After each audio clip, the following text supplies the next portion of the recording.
Bismillahirrahmanirrahim. Assalamualaikum warahmatullahi wabarakatuh. Alhamdulillahilladzi arsala rasulahu bil huda wa dinil haqq liyudhhirahu 'ala dini kulli wa kafa billahi syahida.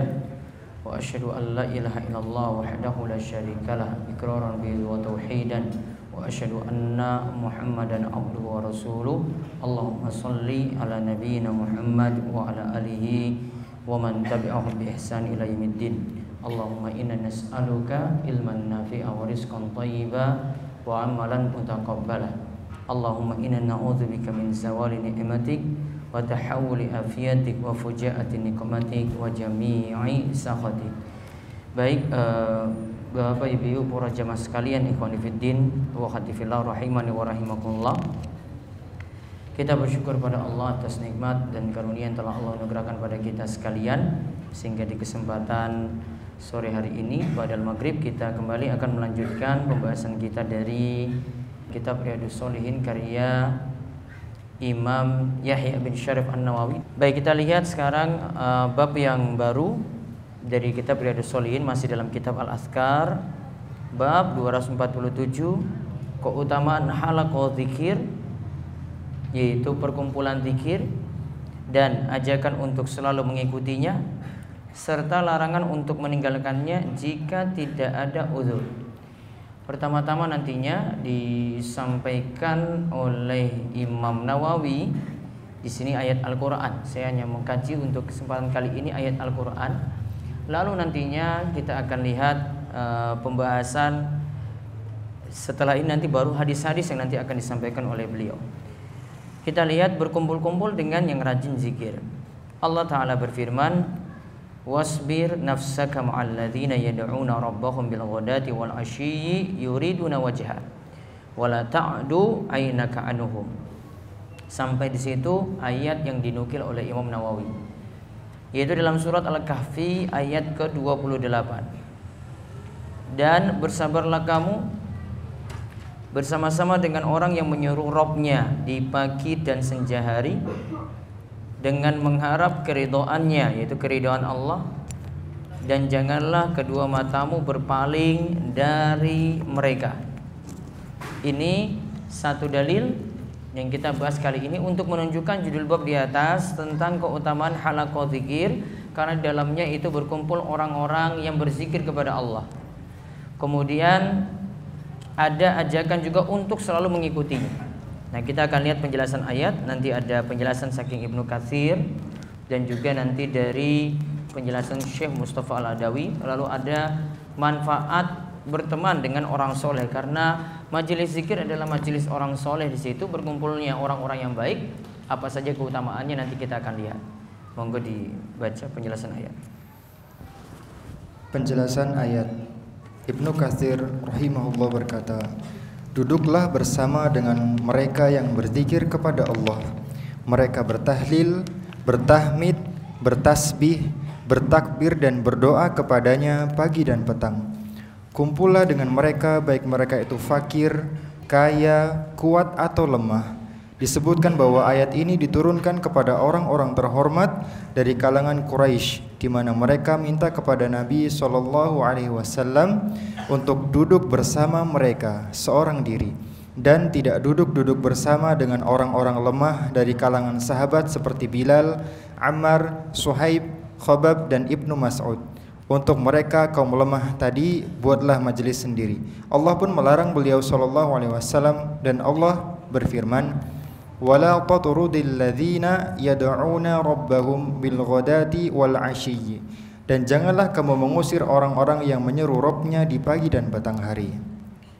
Di bawahnya lagi Allah memerintahkan kepada beliau untuk duduk bersama mereka yang rajin berzikir dari kalangan du'afa atau kaum lemah, dengan firman-Nya yang artinya, dan bersabarlah kamu bersama-sama dengan orang-orang yang menyeru Rabb-nya di pagi dan senja hari. Baik, kita lihat di sini dari ayat Al-Kahfi ayat 28, Imam Ibnu Katsir mengatakan dalam kitabnya Tafsir Al-Quran Al-Azim, disuruh duduk bersama dengan mereka yang berzikir kepada Allah Di mana yang berzikir tadi itu bertahlil. Bertahlil berarti mengucapkan la ilaha illallah. Lalu bertahmid berarti mengucapkan tahmid alhamdulillah. Bertasbih mengucapkan subhanallah. Bertakbir mengucapkan Allahu akbar. Dan mereka itu berdoa kepadanya pagi dan petang. Lalu di sini disuruh kalau ingin berkumpul jangan pilih-pilih kelompok. Cuma kumpul dengan yang kaya-kaya saja. Namun disuruh di sini berbaur, kumpullah dengan yang fakir, yang kaya, yang kuat, yang qawi, yang kuat atau yang lemah. Disebutkan bahwa ini diturunkan kepada, ceritanya ayat ini diturunkan kepada orang-orang terhormat dari kalangan Quraisy, di mana mereka pernah minta pada Nabi SAW, tolong buat kami majelis sendiri.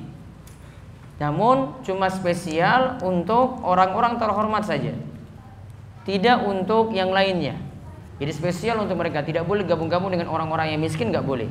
Jadi mereka minta pada Nabi SAW buat majelis sendiri dengan mereka. Kemudian jangan gabung dengan sahabat-sahabat seperti Bilal, Ammar, Suhaib, Khabab dan Ibnu Mas'ud. Kemudian diperintahkan di sini Allah tegur Nabi SAW, jangan turuti itu. Lalu ditegur lagi dengan ayat Al-An'am ayat 52, wala tatrudil ladzina yad'una rabbahum bil ghadati wal isyi. Dan janganlah kamu mengusir orang-orang yang menyuruh Rabbnya di pagi dan petang hari, walaupun dia itu miskin seperti Bilal dan kawan-kawannya tadi. Jadi tetap bergaul juga dengan orang miskin. Buat majelis jangan pilih-pilih. Ya, namun masukkan juga di situ orang-orang yang lemah, orang-orang yang butuh ilmu, orang-orang yang kurang dalam hal harta, dimasukkan juga dalam kelompok tersebut. Yang jelas disuruh untuk membuat majelis yang penuh kebaikan di dalamnya.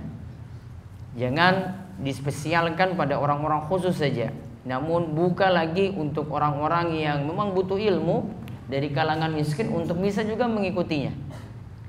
Allah merintahkan kepada beliau untuk duduk bersama mereka yang rajin berzikir dari kalangan du'afa malahan yang tadi, yaitu ada Bilal, Ibnu Mas'ud. Lalu Allah katakan wasbir nafsaka ma'al ladzina yad'una rabbahum bil ghadati wal 'ashyi yuriduna wajha wa la ta'du 'ainaka 'anhum, dan seterusnya. Kemudian dibaca lagi yang dimaksud dengan orang-orang yang menyeru Rabbnya ada dua makna, yaitu yang pertama mereka yang berdoa dan berzikir kepada Rabbnya, dan yang kedua mereka yang beribadah kepada Rabbnya. Taib, ini punya makna yang hampir sama. Yang pertama tadi disebutkan yad'una rabbahum bil ghadati wal asyi. Apa yang dimaksudkan mereka itu yad'una rabbahum? Dikatakan oleh Syekh Mustafa Al-Adawi, yang pertama maknanya mereka itu berdoa, suruh kumpul dengan orang-orang yang berdoa dan berzikir. Ya, suruh kumpul dengan orang-orang yang rajin berdoa dan rajin berzikir. Yang kedua, suruh kumpul dengan mereka yang rajin beribadah kepada Allah. Artinya punya makna yang hampir mirip di sini. Intinya cari orang yang juga rajin ibadah supaya kita terpengaruh, atau cari orang yang juga rajin berzikir dan berdoa supaya kita juga terpengaruh dengan kebaikan-kebaikannya. Nah, sekarang kita lihat manfaat berteman dengan orang soleh. Di sini disebutkan dalam dua pembahasan oleh Syekh Mustafa Al-Adawi. Yang pertama ketika beliau membahas tafsir surat Al-Kahfi, kemudian menyebutkan di antara poin ini yang disebutkan. Lalu juga di antaranya ada buku beliau namanya Al-Jalis Soleh wa Jalis As-Su. Ya, teman-teman kumpul yang baik dan juga teman-teman kumpul yang jelek. Sekarang kita lihat manfaatnya berteman dengan orang soleh. Satu, manfaat berteman dengan orang soleh. Satu, dia akan mengingatkan kita untuk beramal soleh, juga saat kita terjatuh dalam kesalahan. Dia akan mengingatkan kita untuk beramal soleh, juga saat kita terjatuh dalam kesalahan diingatkan pula. Itu teman yang mungkin tidur nggak bareng dengan teman. Berarti kalau yang lebih dekat lagi daripada teman apa kira-kira? Apa mas? Hah? Yang mesti bareng-bareng terus nanti. istri berarti. Berarti kalau kita bahas memilih teman soleh, berarti juga sama nanti pembahasannya memilih istri yang soleh. Berarti pembahasannya sama. Jadi sudah sebagian fikih nikah antum dapati di sini. Ya. Di sini manfaatnya kalau dimiliki teman seperti ini, kita miliki teman seperti ini, ingat kita kurang dalam ibadah diingatkan. Kita salah juga diingatkan. Ada yang keliru dari amalan kita, dia ingatkan. Ada yang amalan kita yang tidak sesuai dengan tuntunan, dia juga ingatkan. Ya, kita lihat di sini ada seorang sahabat, nantinya ada kisah Salman dan Abu Darda. Dibaca dulu di bawahnya. Yang menjadi dalil teman soleh akan selalu mendukung kita dalam kebaikan dan mengingatkan kita dari kesalahan. Lihatlah kisah persaudaraan Salman dan Abu Darda berikut ini. Nah, nanti lihat kisah Salman dan Abu Darda berikut ini. Dua-duanya ini adalah sahabat Nabi SAW. Namun salah satunya di sini Abu Darda, ini sahabat yang rajin ibadah. Ibadahnya bagaimana? Lihat nanti bagaimana kisah dia dengan Salman. Ingat, Salman dan Abu Darda dipersaudarakan. Ya, dan biasa Nabi SAW persaudarakan kaum Muhajirin dan Ansor, walaupun itu tidak satu darah, namun mereka dipersaudarakan seperti saudara. Ya, lalu kita lihat dari Abu Juhaifah. Dari Abu Juhaifah, Wahab bin Abdullah berkata, Nabi SAW pernah mempersaudarakan antara Salman dan Abu Darda. Tatkala Salman bertandang ziarah ke rumah Abu Darda, ia melihat Ummu Darda, yakni istri Abu Darda dalam keadaan mengenakan pakaian yang serba kusut. Lihat, di sini disebutkan Salman dan Abu Darda dipersaudarakan. Lantas Salman bertandang atau ziarah. Biasa kalau istilah yang tepat di sini bukan silaturahim seperti istilah kita. Yang tepat kalau cuma berkunjung pada teman itu namanya ziarah. Sedangkan kalau silaturahim itu sebenarnya hubungan spesial dengan sedulur atau dengan kerabat-kerabat dekat. Mau datang ke rumah paman, bibi, nah itu namanya silaturahim. Mau datang ke rumah saudara kandungnya sendiri, itu namanya silaturahim. Mau datang ke rumah keponakannya juga itu silaturahim, itu namanya. Atau kunjung yang lebih tua darinya, simbahnya misalnya, nah ini namanya silaturahim. Namun kalau cuma dengan teman, itu namanya ziarah. Ya, biar nanti tidak salah pahami tentang hadis-hadis yang menyatakan siapa yang ingin dipanjangkan umurnya, diberkahi rizkinya, falyasil rahimah, maka jalinlah hubungan silaturahim. Ya, maka jalinlah hubungan silaturahim. Nah, di situ hadis itu cuma membicarakan tentang hubungan kerabat saja yang disambung.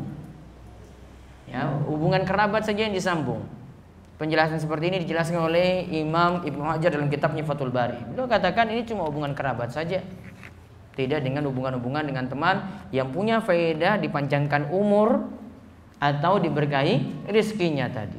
Lalu selanjutnya Salman pun bertanya padanya, "Mengapa keadaanmu seperti itu?" Wanita itu menjawab, "Saudaramu Abu Darda sudah tidak mempunyai hajat lagi pada keduniaan." Abu Darda sudah tidak lagi peduli dunia, mikirnya akhirat terus, mikirnya ibadah terus. Punya istri dia nggak ngurus istrinya. Lihat tadi dikatakan istrinya pakaiannya serba kusut. Ya, sama anak-anak kos-kosan itu juga kan, karena nggak ada yang ngurus. Itu nggak ada yang ngurus, jadi ya kayak gitu serba kusut ya wajar. Masuk kamarnya ya berantakan kayak gitu ya sudah, memang agamanya kurang sempurna. Ya, kayak gitu. Maaf kesinggung, nggak apa-apa lah. Kemudian Abu Darda. Kemudian Abu Darda datang dan ia membuatkan makanan untuk Salman. Setelah selesai, Abu Darda berkata kepada Salman, "Makanlah karena saya sedang berpuasa." Salman menjawab, "Saya tidak akan makan sebelum engkau pun makan." Abu Darda pun makan. Pada malam harinya, Abu Darda bangun untuk mengerjakan sholat malam. Salman pun berkata padanya, "Tidurlah." Abu Darda pun tidur kembali. Nah, lihat, Abu Darda itu sering puasa. Namun kalau ada tamu dia layani. Dia buatkan makan, kemudian Abu Darda sajikan makanan tadi. Ini Salman, ini makanan untukmu. Maaf, saya nggak ikut makan, saya sedang puasa. Berarti dia rajin puasa kan? Mau ada tamunya atau enggak, pokoknya dia nggak perhatikan, dia nggak pedulikan tamunya. Ya, tamu makan, saya pokoknya puasa. Nah, ketika itu Salman lihat, masa saya saja yang makan, harusnya saya ditemani dong sama Abu Darda. Maka dia katakan bahwasanya saya tidak akan makan sebelum engkau pun makan. Maka dia inginkan, dan ini dia jadikan juga pelajaran kepada Abu Darda, ya puasa baik, namun ketika kamu terlalu berlebihan di sini, ya misalnya yang ketika ada tamumu, kadang kamu harus menghormatinya. Ya, ketika ada tamumu, maka kamu harus menghormatinya. Ketika ada undangan misalnya, kamu harus hormati. Enggak terus-menerus dengan ibadahmu yang puasa tadi. Kadang malah ketika ini diundang oleh teman misalnya makan-makan, dia batalkan itu karena nggak enak. Wah, teman saya sudah susah payah masak misalnya, ya untuk dia dilayani dengan baik, kok datang tiba-tiba, ya ini maaf saya sedang puasa ini. Dia merasa bagaimana? Walaupun kita sudah datang juga untuk hadiri undangannya, namun perasaannya beda dibanding dengan kita ikut juga makan bareng-bareng dengan dia di situ. Nah, ini tadi maksud Abu Darda pada Salman. Kemudian yang kedua, Abu Darda itu rajin sholat malam. Ketika malam hari dia mau mengerjakan sholat malam, Salman tegur, wahai Abu Darda, sudahlah tidurlah kamu. Karena Abu Darda cuma tidur sebentar, kemudian dia ingin malam harinya itu mayoritasnya dia gunakan untuk sholat malam. Maka ketika itu Salman lihat, Salman tegur Abu Darda, tidurlah sekarang. Nanti sholatnya nanti diundur. Ya, sekarang kamu butuh untuk istirahat. Lalu ketika Abu Darda bangun, hendak mengerjakan sholat malam, Salman pun berkata lagi kepadanya, tidurlah hingga pada akhir malam. Salman berkata, bangunlah. Lalu mereka sholat bersama-sama. Setelah itu Salman berkata kepadanya, inna li rabbika 'alaika haqqan wa li nafsika 'alaika haqqan wa li ahlika 'alaika haqqan fa'ati kulli dhi haqqin haqqahu. Sesungguhnya bagi Rabbmu ada hak, bagi dirimu ada hak, dan bagi keluargamu juga ada hak. Karenanya penuhilah masing-masing hak tersebut. Kemudian Abu Darda mendatangi Nabi SAW lalu menceritakan apa yang baru saja terjadi. Beliau lantas bersabda, Salman benar. Baik. Ketika mau bangun malam, Salman suruh tidur, maka ketika itu Abu Darda tidur. Lalu ketika sudah datang malam lagi, Salman itu bangunkan. Artinya sudah mau dekati waktu subuh, Salman bangunkan lagi Abu Darda. Ayo sekarang bangun, mari kita sholat bersama-sama. Nah, setelah itu Salman berkata, kenapa sampai sikapnya tadi dia suruh Abu Darda untuk makan bareng-bareng dengannya? Ditambah lagi Salman menyuruh Abu Darda untuk tidur dulu. Nah, beliau katakan kepada Abu Darda saudaranya seperti ini, inna li rabbika 'alaika haqqan. Memang betul engkau punya hak, kewajiban yang mesti ditunaikan pada Rabbmu. Artinya kamu silakan untuk ibadah. Wali nafsika 'alaika haqqan. Namun ingat, dirimu juga punya hak. Artinya harus perhatikan juga diri sendiri. Ya, diri sendiri juga diperhatikan. Kalau waktunya istirahat, butuh istirahat, istirahat. Kemudian wali ahlika 'alaika haqqan. Keluargamu yaitu istrimu juga butuh perhatian. Istri juga, keluarga juga punya hak. Istri dan anaknya juga butuh perhatian. Lalu dikatakan oleh Salman, fa'ati kulla dzi haqqin haqqa. Maka tunaikanlah hak masing-masing tadi, berikan porsi masing-masing untuk ibadah, untuk istirahat badan, untuk perhatian kepada keluarga. Lalu ketika itu Abu Darda mendatangi Nabi SAW, menceritakan apa yang terjadi tadi, seolah-olah dia tidak setuju dengan apa yang dinasihatkan oleh Salman. Maka ketika diadukan pada Nabi SAW, malah Nabi katakan, Shadaqah Salman. Salman itu benar. Jadi apa yang dia katakan tadi itu benar. Berarti ini ikrar, takrir dari Nabi SAW. Karena ada sesuatu yang Nabi tidak katakan langsung, namun Nabi katakan iya betul. Maka ini menunjukkan ini juga jadi sabda atau hadis Nabi SAW. Pelajaran pentingnya di sini, perlu bagi waktu baik-baik untuk diri, istirahat, untuk ibadah, dan juga untuk memberikan perhatian kepada keluarga. Ya, ini punya porsi masing-masing yang nanti diberikan. Berikan waktu untuk ibadah ada, ya, termasuk juga untuk dakwah, untuk belajar agama. Namun ingat, waktu istirahat juga ada. Badan juga butuh istirahat. Kemudian untuk keluarga juga ada. Selain cari nafkah, misalnya jadi seorang suami, butuh juga untuk memperhatikan keluarganya. Ya, misalnya keluarganya butuh, ya, karena suami misalnya dari Senin sampai Jumat misalnya full di kantoran, ya, istri dan anak butuh ketika waktu-waktu weekend, libur, butuh untuk diajak jalan-jalan misalnya. Yang belum nikah saja butuh jalan-jalan, iya kan? Butuh nggak naik gunung gitu, iseng-iseng di gunung sampai di atas, sudah, saya sudah di atas gunung ini, foto, besoknya upload, iya kan? Iya, saya butuh kayak begitu. Apalagi ini keseharian ngurus anak terus coba. Ya, ngurus anak, bapaknya nggak pernah tanggung jawab, anaknya nambah terus. Ya, bapaknya nggak tanggung jawab, ada terus anak itu. 6 tahun mungkin 3 anak, 10 tahun 5 anak berarti. Ya, gimana coba ngurus anak terus, ini baru lahir, yang ini ngurusin lagi, ini ribut-ribut sana sini.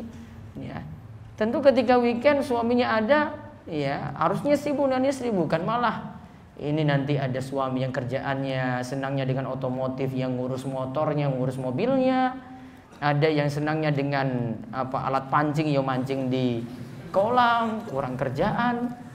Ya, ada yang kurang kerjaannya beli ikan sendiri hidup, kemudian dilempar di dalam kolam, kemudian mancing sendiri. Kurang kerjaan. Sudah ada tadi itu padahal ikannya itu.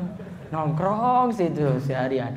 Sehariannya bukan dari waktunya 2 jam 3 jam, jam 8 pagi sampai jam 4 sore itu. Kurang kerjaan sekali di bawah bapak. Saya ngomong kayak gini karena memang iya kenyataan kayak gitu. Sudah beli ikan tadi, ikan ini macam-macam ya. Sudah, ini ada kolam nih, dibuang ikan di situ, kemudian kumpul bareng-bareng mancing. Tadi sudah ada padahal itu. Kurang kerjaan kan berarti? Jangan-jangan yang jomblo-jomblo juga sama kayak gitu. Kurang kerjaan.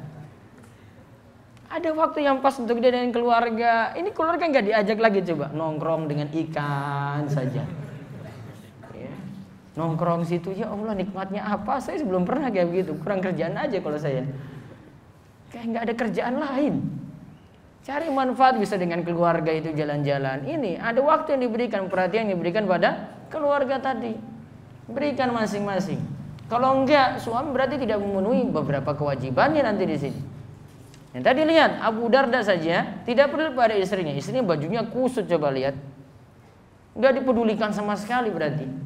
Dari tentang bajunya ingin diganti dengan yang baru, atau keadaannya itu disetrika atau enggak, dia enggak ambil peduli.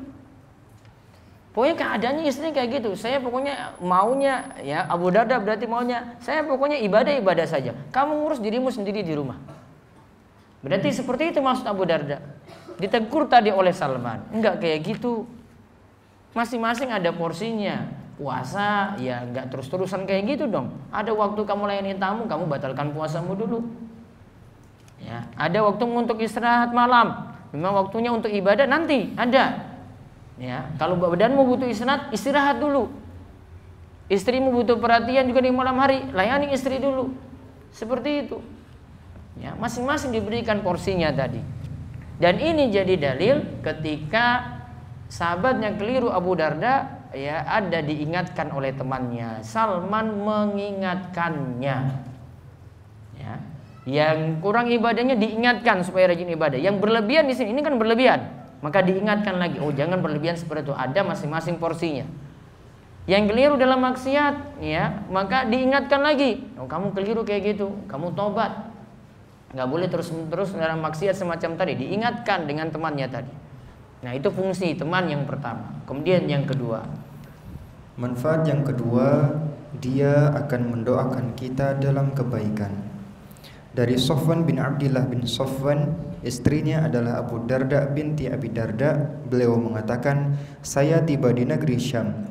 Kemudian saya bertemu dengan Ummu Ad-Darda, ibu mertua Sofwan, di rumah. Namun saya tidak bertemu dengan Abu Darda, bapak mertua Sofwan. Ummu Ad-Darda berkata, apakah engkau ingin berhaji tahun ini? Saya, yakni Sofwan, berkata, iya. Taib, yang tadi di awal dari Sofwan bin Abdillah bin Sofwan, istrinya adalah istrinya Ad-Darda binti Abi Darda. Terus seterusnya, lalu Ummu Darda itu ibu mertuanya. Ya, Ummu Darda itu ibu mertua Sofwan. Nah, lalu itu dia tanya, apakah engkau ingin berhaji tahun ini? Saya Sofwan berkata, iya. Nah, sekarang lihat di bawahnya. Ummu Darda pun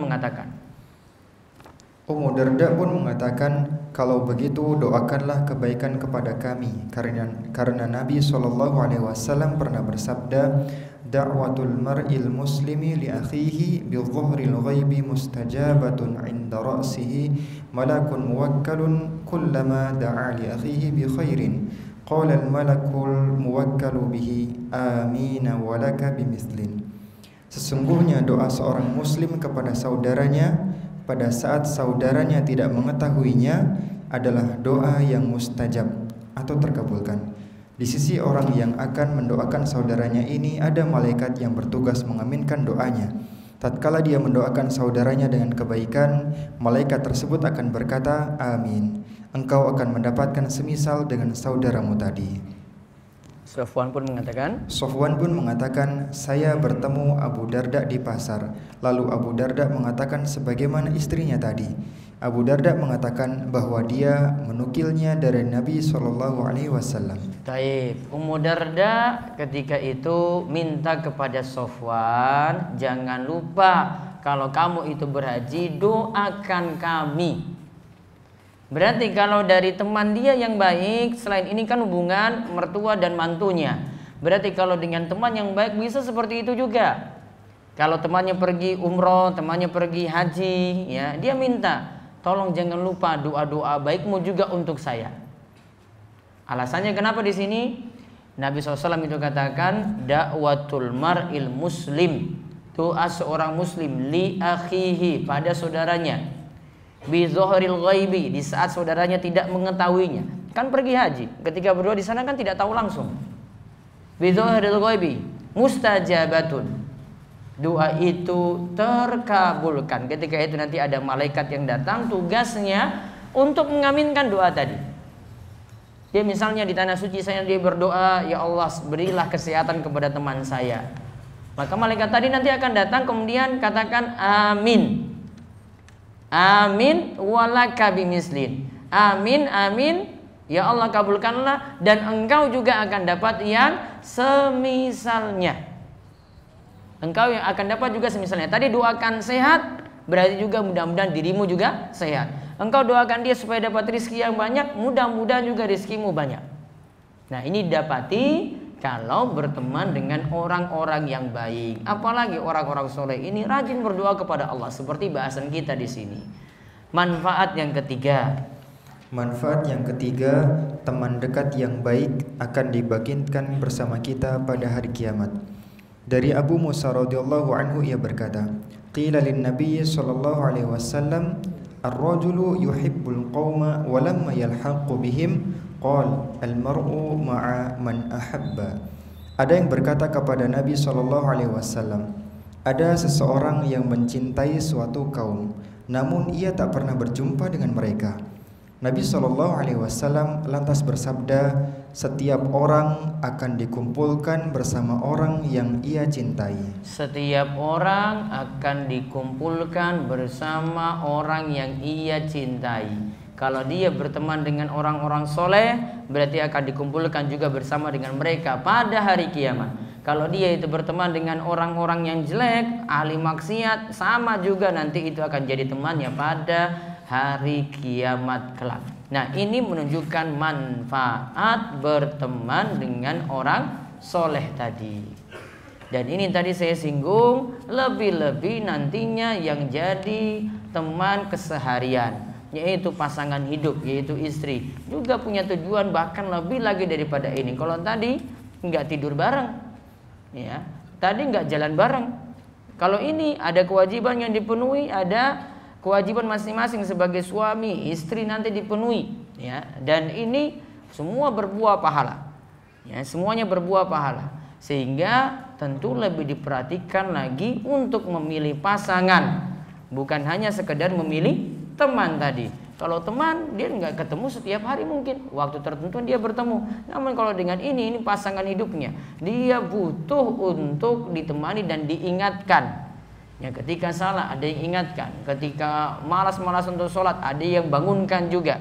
Ya, sehingga bisa istiqomah dengan mendapatkan pasangan yang baik tadi. Demikian kita cukupkan, kita tutup dengan doa kafaratul majelis. Subhanakallahumma bihamdika asyhadu an la ilaha illa anta astaghfiruka wa atubu ilaik. Assalamualaikum warahmatullahi wabarakatuh.